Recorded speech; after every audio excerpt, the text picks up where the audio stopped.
Perjalanan Jenel Kembara diteruskan dari Vienna ke Venice. Disebabkan perjalanan yang memakan masa selama hampir 8 jam, kami kepenatan. Dan akhirnya kami mengambil keputusan untuk berehat beberapa kali sepanjang perjalanan bagi melepaskan lelah serta bagi menikmati pemandangan di sekitar kawasan.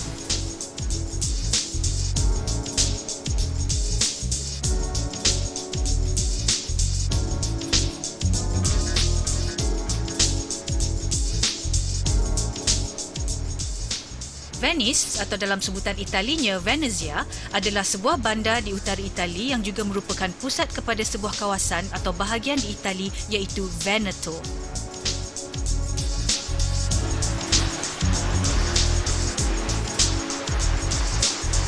Saya kena belilah beberapa cenderahati untuk kawan-kawan saya.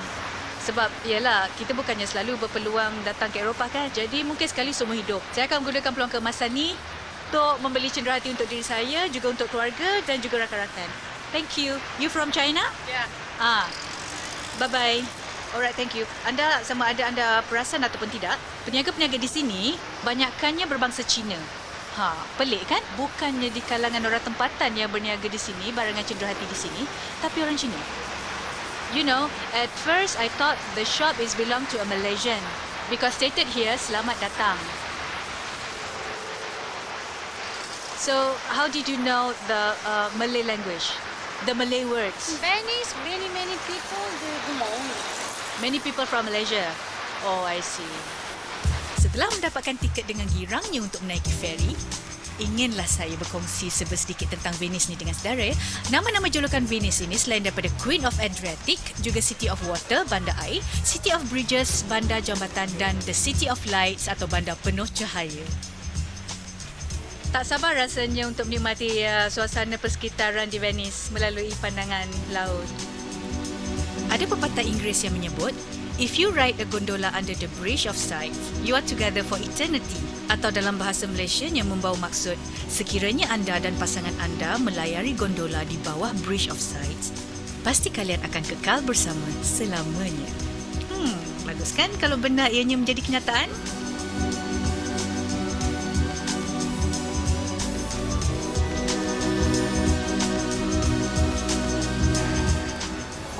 Okey, saudara, seperti yang anda lihat sekarang ni, Venice sesungguhnya merupakan satu destinasi pelancongan yang menjadi tumpuan dari seluruh masyarakat dunia. Lihat sajalah di sekeliling saya ni, penuh dengan kedai-kedai cenderahati, sampaikan saya tak tahu nak pilih mana satu. Dah lah tu semua harga murah-murah, sebab bila dah banyak kedai, banyak persaingan, mestilah masing-masing nak turunkan harga kan? Okey, ini pun saya perkenal lah. Cantik kan?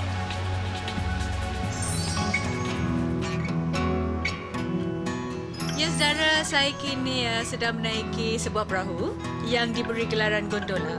Yang mana bila menaiki gondola ini, akan saya berasa seperti seorang diva, primadona dan Cleopatra apabila duduk di kerusi berbentuk sebegini. Sayalah Cleopatra tahun 2008. Ketika lewat kurun yang ke-13, Venice muncul sebagai bandar terkaya di Eropah. Dan ketika di puncak kekuasaan dan kekayaannya, Venice memiliki 36,000 pelayar yang mengemudikan 3,300 kapal menguasai perdagangan Mediterranean.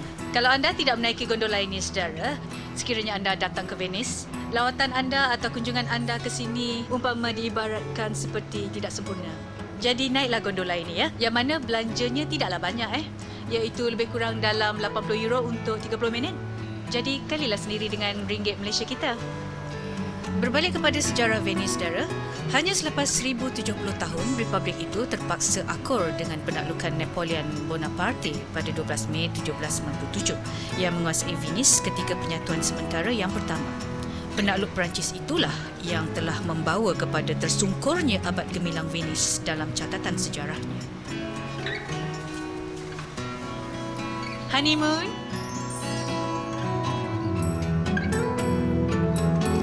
Apabila melihat bangunan-bangunan tinggi yang didirikan di sisi-sisi laut kiri kanan saya ini, saudara, jelas membuktikan bahawa ternyata orang Eropah ini mempunyai daya kreativiti yang cukup tinggi, terutama sekali dalam reka bentuk bangunan dan sebagainya, khususnya tentang pembuatan bangunan itu sendiri yang sangat halus, reka bentuknya Sehingga sekarang ni ianya masih keklasikan ataupun reka bentuk bangunan itu masih lagi boleh dianggap sebagai sesuatu yang cukup berharga dan sinonim untuk dikaitkan dengan kebudayaan Eropah.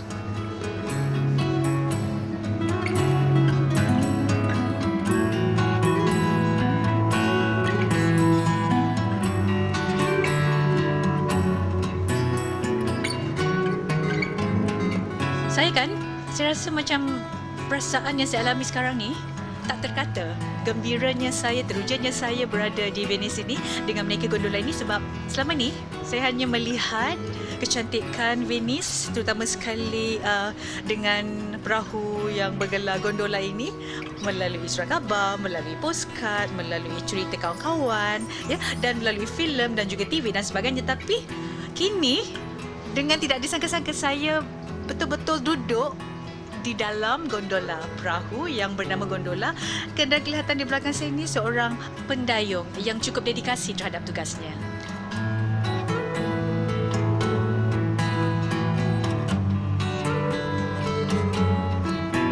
Venice ini, saudara, mempunyai sebanyak 490 buah pulau, yang mana setiap satu pulau itu terbentuk daripada beberapa buah bangunan yang dipisahkan di antara satu sama lain dengan terusan yang digelar Rio.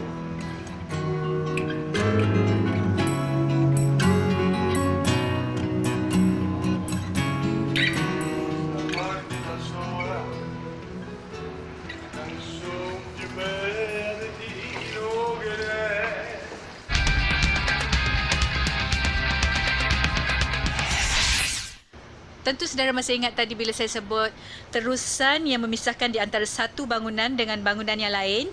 Ya, dalam satu-satu pulau ini dinamakan Rio, kan? Jadi inilah yang dipanggil Rio. Ya saudara, selepas seronok menaiki gondola sambil menikmati pemandangan sekitar Venice, saya pun apa lagi teruslah berjalan-jalan di sekitar bandar ini sambil memberi belah, melihat-lihat orang di sekeliling saya, berjalan-jalan, cuci-cuci mata. Untuk pengetahuan anda, barangan di sini anda boleh tawar-menawar tau untuk dapatkan harga yang termurah. No battery? Inside, you see that it's working. Oh, okay. If it's not working, you can replace. You can replace. Okay, after 1-2 years, you Oh, replace. Okay, change battery. Okay, this one. I think this one.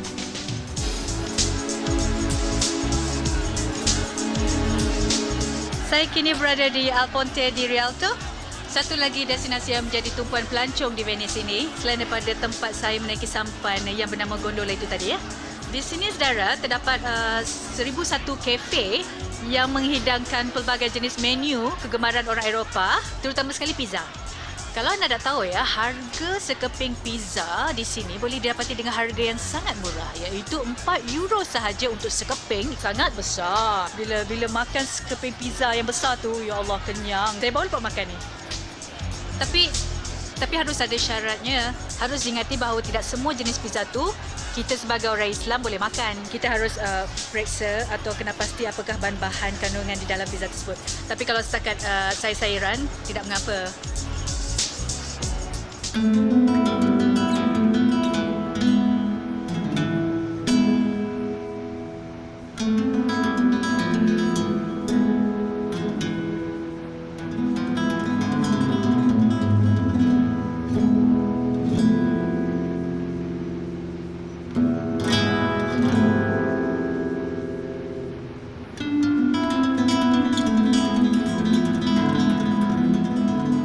Berapa panjang barisan yang harus saya beratur untuk sampai ke dalam? Saya rasa macam tak sanggup aja. Tengoklah berapa panjang lagi barisan ni.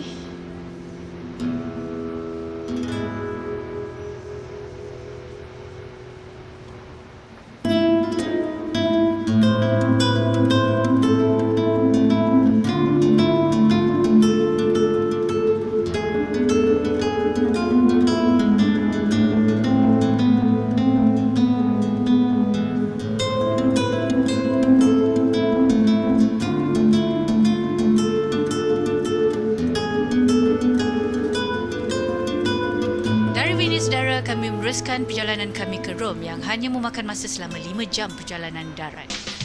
Rom, saudara, adalah ibu negara Itali, bandar paling besar yang memiliki kepadatan penduduk iaitu sebanyak 4 juta khususnya di kawasan metropolitan. Lebih lagi apabila Rom bergelar bandar fashion sekitar 1950-an sehingga awal 1960-an. Hai saudara. Inilah dia, pejabat kedutaan Malaysia di Rom. Terletak di Via Nomentana, iaitu betul-betul di tengah-tengah pusat bandaraya Rom. Saya ada sedikit maklumat yang ingin saya kongsi dengan anda semua berkenaan dengan bangunan ini. Untuk pengetahuan anda, bangunan kedutaan ini dimiliki sepenuhnya oleh Kerajaan Malaysia, yang mana proses pembeliannya telah dibuat pada tahun 1978, manakala operasi pejabat kedutaan Malaysia di Rom ini bermula atau berkuat kuasa dari bulan Februari 1979. Anda sendiri dapat melihat betapa mewah dan anggunnya pejabat kedutaan kita di bumi Rom ini.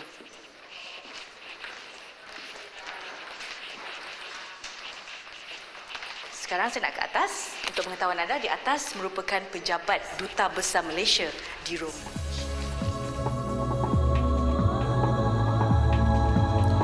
Dari reka bentuk dan hiasan dalaman pejabat kedutaan kita di Rom ini, saudara, jelas menunjukkan betapa kerajaan Malaysia tetap mengutamakan imej bersih dan kemas di mata dunia. Dan lebih membanggakan lagi, saudara, orang tempatan dari Rom sendiri turut bekerja dengan kedutaan kita di sana.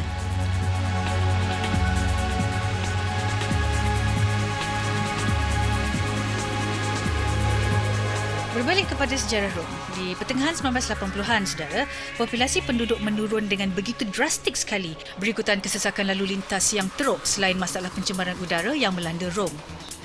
Biarpun demikian, Rom kembali ceria dengan kebanjiran penduduk tempatan yang kembali ke pusat bandar selain daripada kedatangan warga-warga asing dari negara-negara luar. Hai saudara, saya kini berada di Mazzano Romano untuk menuju ke rumah Puan Hayati Sulaiman Farmisano. Untuk pengetahuan anda, Puan Hayati Sulaiman Farmisano ini merupakan seorang warga Malaysia yang telah berkahwin dengan lelaki Itali dan akhirnya mengambil keputusan untuk tinggal di Itali. Jadi saya terlanjur mendapat undangan ke rumahnya. Saya dengar dia dah siapkan makanan untuk menjamu saya. Apakah hidangan yang istimewa itu?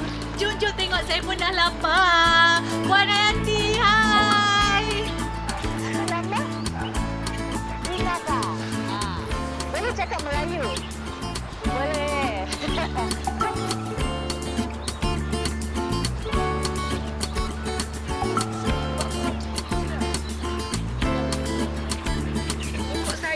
Taman sayur. Taman sayur. Tapi ada bunga sekali ni. I call it kitchen garden. Kitchen garden ataupun taman dapur. Puan Hayati memang suka bercucuk tanam dia. Masa di Malaysia, memang rajin jugalah bercucuk tanam. Ataupun bila datang di Itali ni, baru minat tu datang.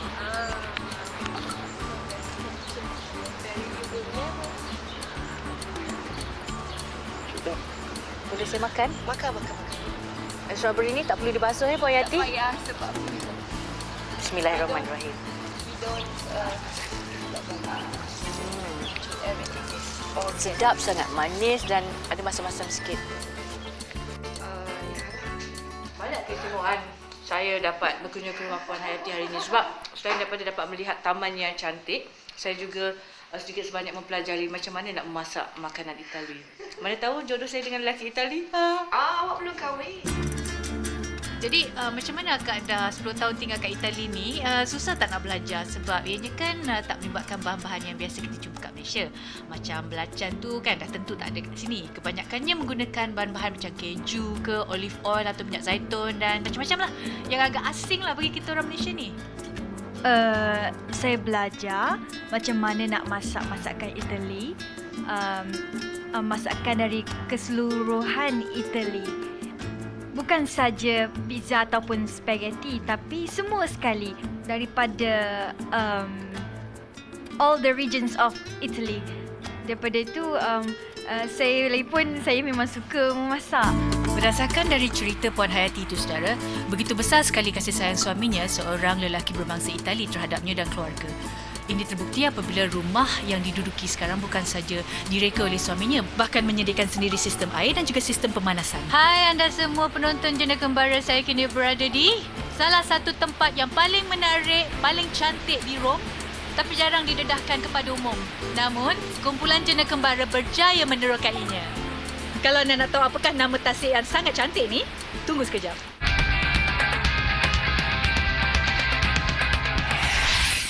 Apakah nama tasik yang cantik ni? Tasik ni namanya Lagu Terbinyano.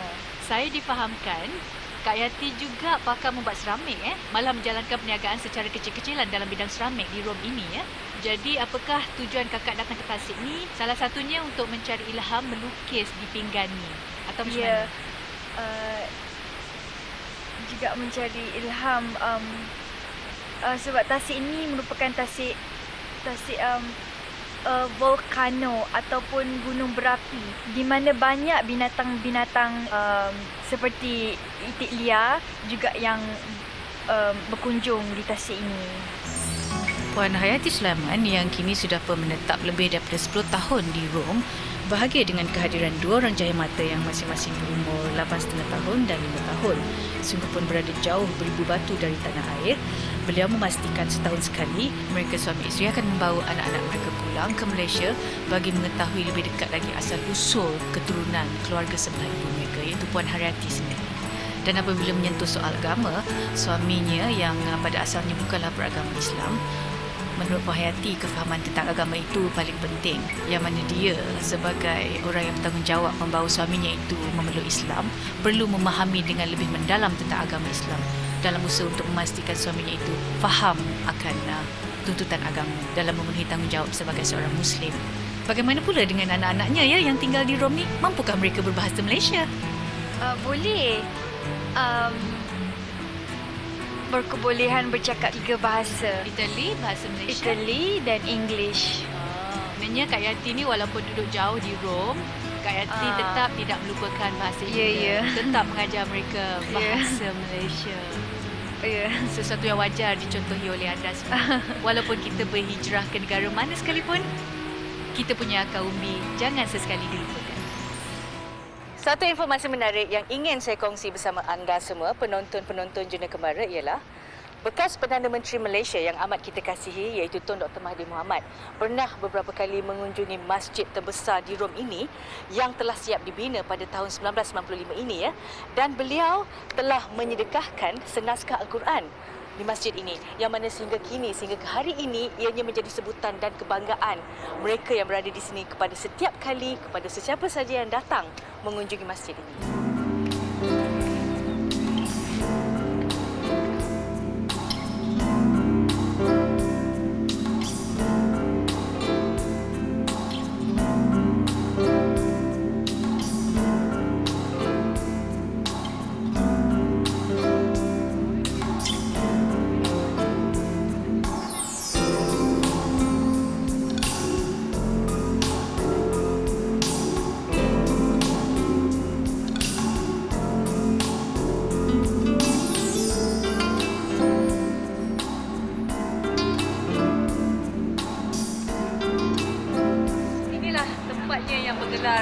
Spanish Step. Melihat daripada perkembangan Rom sekarang, ianya bertitik tolak dari perkembangan ekonomi dan kebudayaannya yang semakin maju berikutan pentadbiran yang berkesan oleh Walter Veltroni yang sehingga kini sudah 2 penggal menjadi Datuk Bandar berikutan pemilihan pada 2001 dan 2006. Kalau anda mengikuti sejarah Itali, di pintu itulah Mussolini memberikan ceramah kepada orang-orang Itali ketika Perang Dunia Pertama.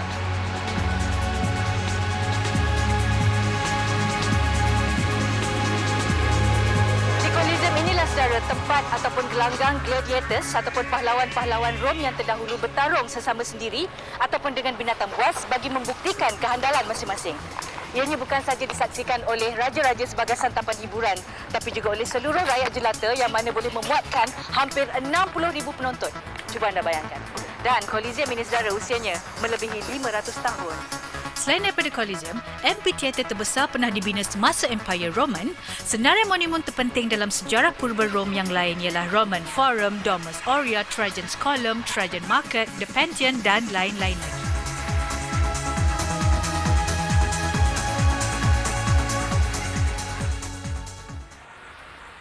Dengan tak disangka-sangka, Di tengah-tengah kota Rom ini, saudara, ada sebuah restoran yang diusahakan oleh seorang warga Malaysia. Nak tahu lebih lanjut? Nak tahu apa resepinya? Jom ke dalam. Ini dia, saudara, saya perkenalkan tuan punya restoran ini, iaitu Court Delegacy Mr. Yong, yang telah menjalankan perniagaan ini sejak 21 tahun yang lalu. 21 years already. Yeah.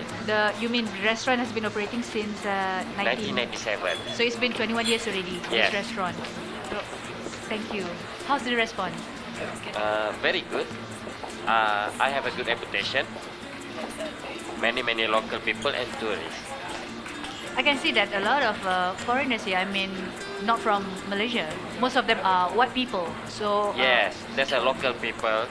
Also, there's a group of their family from Canada. it seems like they like our recipe. So what's their favorite recipe? I mean, from Malaysia. And I do 3 different cuisine.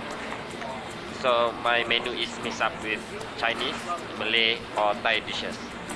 So most of my customers, they like Malay and Thai dishes. So what's the hottest one? The hottest menu here? No, they don't exactly choose the hot things like for example, I have a very good satay to serve them, the Malaysian satay, and also I have a very popular of mango salad, which is a little bit like Thai salad. Thai salad. And how often do you go back to Malaysia? Okay, I get back Malaysia for summer holiday once a year. Once a year. Once you get back, how long do you normally spend your time with friends and relatives? You mean in Malaysia? Yeah. Okay, which is 1 month. 1 month. Back to your business matter, yeah? Do you have any intention to open up other branches in other countries or other towns? For the moment, no, I'm very You want tired. to concentrate on this Yes. business at this Maybe place? one day I can expand my business, but not to open another 1 or 2. So what do you miss a lot about Malaysia? My friends and food. Friend and food. What do you mean by food? You cook Malaysian food almost every day. So what do I you mean know, by but you miss only Malaysian food? certain food that we can cook it here, because most of the food in Malaysia, we can get the exact ingredients here. The exact ingredient, you mean belacan? Oh yes, that's Is it difficult to find belacan here?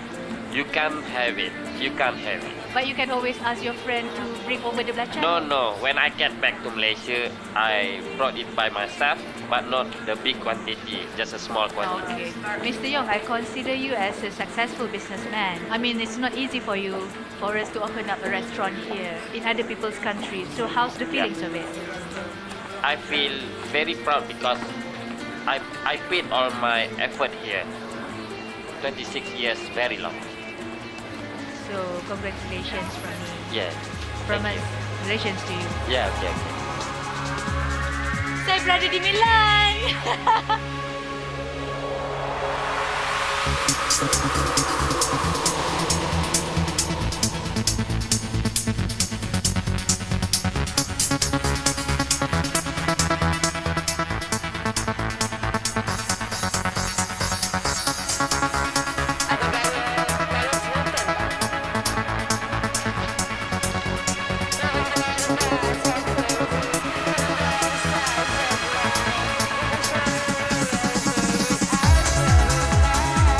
Want to try bahasa Malaysia? 1, 2. Number? 1, 2.